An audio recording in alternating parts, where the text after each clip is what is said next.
I'm Sam Mouse. I'm Josh Cat. This is Star Trek. Let's get to it. Okay, so Star Trek Into Darkness, second in the series, directed by J.J. Abrams, stars Chris Pine, Zoe Saldana, Zachary Quinto.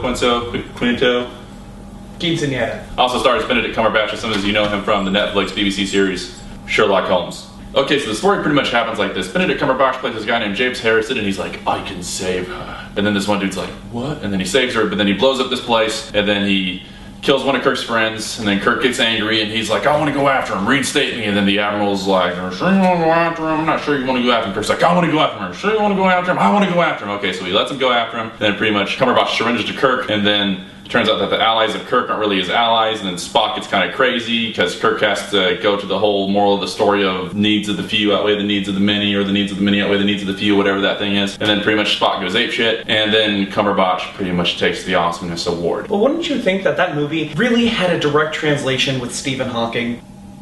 How? The entire movie is focused around the captain's chair, and there's that one girl at that one scene who has a robot voice. So that's chairs and robot voices. Don't you see it? No.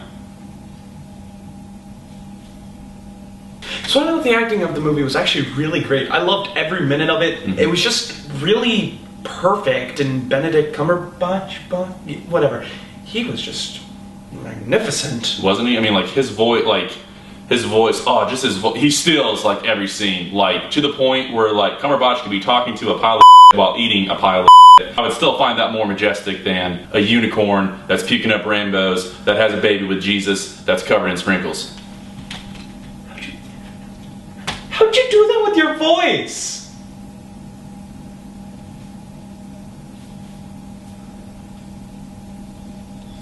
Alright, so the visual effects in this movie was awesome, and you know visual effects are really good and really well done in a movie. When you don't notice them, you just accept them, and that's how good they are. Yeah, it's kind of like watching porn for the first time. You're really confused and glad that nobody can hear it.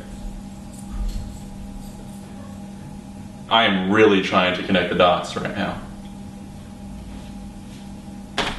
My favorite part of the movie is when Spock opens up a can of Spock Boo all over Harrison. He's like, bah, bah, and then Harrison's like, bah, bah, and he's like, bah, and stuff happens. It's a great description. Anyway, so my favorite part is Cumberbatch.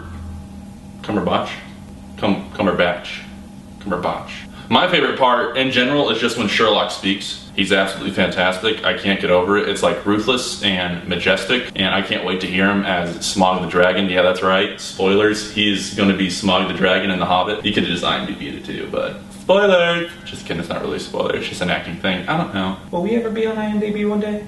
Probably not. I know. Okay, so overall, Star Trek is just a really solid blockbuster movie. It's got great layers to the story, it's got great action, it's got some really funny moments, it's got some great homages to the original Star Trek. You just can't go wrong with it. Definitely go see it. It's definitely worth a Blu-ray. It's definitely worth a ticket to go see it twice. I know I did. The crappiest part about the movie is, sadly, J.J. Abrams is not going to be director of the third one, so I don't know how it's going to turn out. So it's kind of sad to leave it. Yes. It's okay. It's okay. Don't. He's coming back to direct Star Wars. Chill. Really? Yeah, really. It's okay. This has been Cat and Mouse Reviews. Tune in next time for us.